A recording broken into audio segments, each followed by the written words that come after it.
कोई भी पुलिस की महिला किसी भी शिकायतकर्ता को उसको ये नहीं कहेगी कि कॉम्प्रोमाइज कर लो या कुछ। अतुल सुभाष की इस आत्महत्या को रेणु भाटिया जी आत्महत्या मानती है या सिस्टम से लड़ते लड़ते उनकी हत्या? इसमें हम सब दोषी हैं अगर हम नहीं सोच पाए। हरियाणा में भी अब महिला जिम ट्रेनर और देखिए, हर जगह सेम निर्णय लेने की आवश्यकता कभी नहीं होती है। महिलाओं को सशक्त करने की बात हो या फिर महिलाओं के हक के लिए आवाज उठाने की बात हो, हरियाणा महिला आयोग की चेयरपर्सन रेणु भाटिया हमेशा सुर्खियों में दिखाई देती हैं। नमस्कार, मेरा नाम दीपा राणा है। आप हिंदुस्तान तहलका न्यूज देख रहे हैं। मेरे साथ इस वक्त हरियाणा महिला आयोग की चेयरपर्सन रेणु भाटिया जी मौजूद है। आज फरीदाबाद में आपने महिला पुलिस टीम के साथ एक बैठक ली।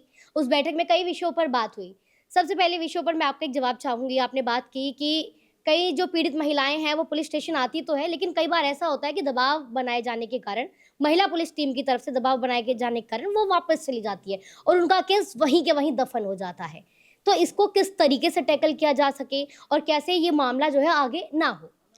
देखिए, आज बहुत सारे विषय ऐसे थे जो पब्लिक और पुलिस के बीच का गैप था, उसको हम कैसे ख़त्म करें। जो शिकायतें हमारे पास आती थी कि पुलिस कोऑपरेट नहीं करती या ऐसा, ये एक स्वाभाविक जो है ना शिकायत है और नेचर भी होता है, क्योंकि दो पक्ष हैं तो जिसकी सुनी जाएगी तो दूसरे को लगता है पुलिस उनकी साइड है।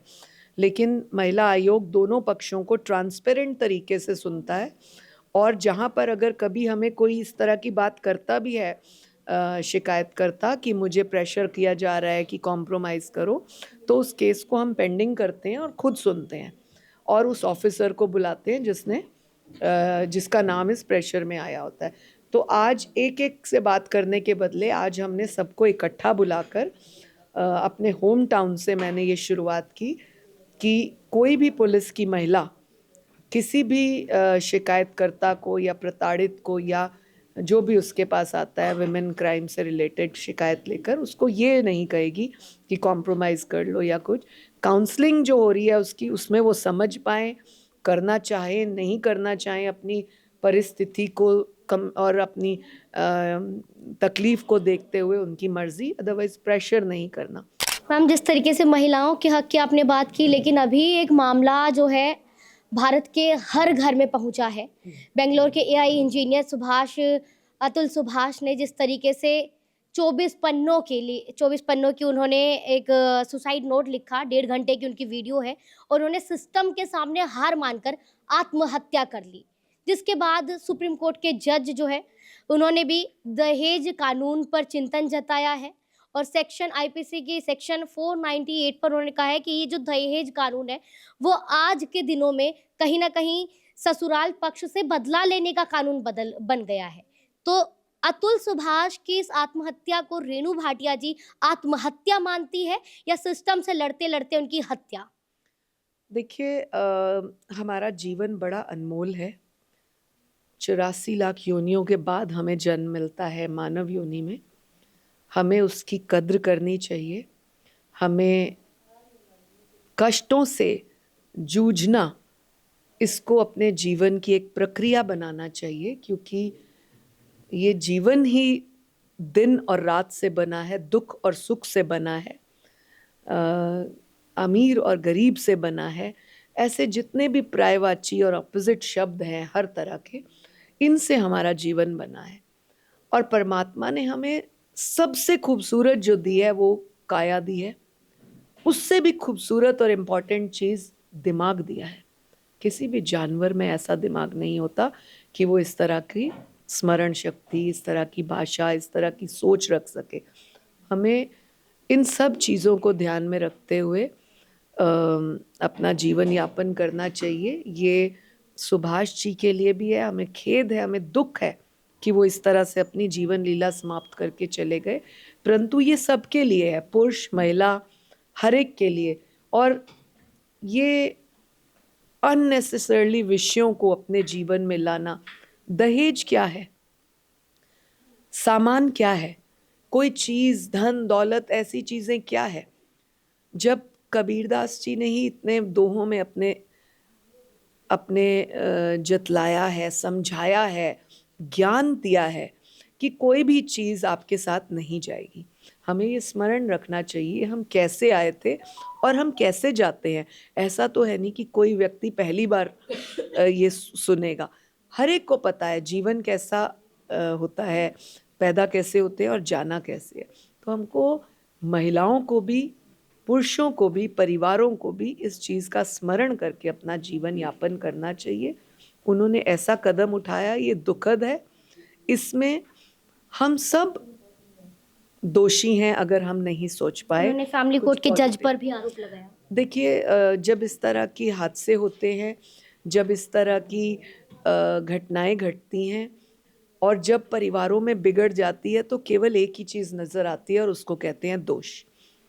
तो इसीलिए हमें सब्र के साथ परमात्मा को हाजिर नाजिर मान के अपने कर्मों को अच्छा बनाते हुए अपने धर्म को निभाना चाहिए। आखिरी 2 सवाल करना चाहूँगी। अतुल सुभाष का जो केस रहा, उसमें ऐसे हज़ारों लाखों ऐसे और भी पुरुष हैं, महिलाएं भी हैं, लेकिन ये जो केस है वो सुर्खियों में इसलिए आया कि ऐसे कितने पुरुष हैं जिन पर दहेज का आरोप लगता है, दहेज कानून के खिलाफ उन पर एफआईआर दर्ज होती है। उस केस में पूरा का पूरा परिवार सिमट जाता है, सास ससुर भाई बहन तमाम वो लोग उसमें सम्मिलित हो जाते हैं और उनके पास चारा कुछ नहीं बचता कि वो खुद को किस तरीके से बेगुनाह साबित कर पाए।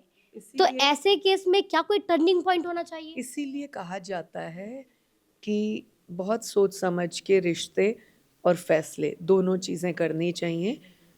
और एक बात का हमें ध्यान रखना चाहिए, कोई निर्दोष के ऊपर कभी आँच ना आए, भले ही कोई दोषी छूट जाए, क्योंकि ये हमारा जीवन बहुत अनमोल है, बहुत मूल्यवान है। इसको जीने के लिए परमात्मा ने एक ही मौका दिया होता है और उसको हमें बहुत सोच के जीना होगा। जी, एक आखिरी सवाल। कुछ दिन पहले आपने जिस तरीके से उत्तर प्रदेश में भी और हरियाणा में भी आपने एक प्रेस कॉन्फ्रेंस की और बताया था कि महिला ट्रेनर और महिला टेलर, उस पर ज़मीनी तौर पर अब क्या काम? मेरी एक साथी ने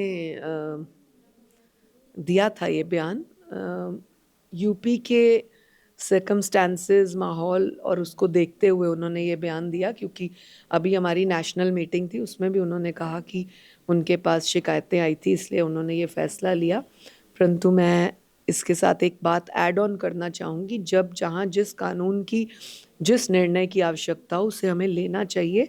अगर कोई उससे बच पाता है, अगर किसी के जीवन में बदलाव आ पाता है, किसी को सुविधा मिल पाती है, तो हमें वो निर्णय लेने चाहिए। क्या हरियाणा में भी अब महिला जिम ट्रेनर और महिला देखिए, हर जगह सेम निर्णय लेने की आवश्यकता कभी नहीं होती है।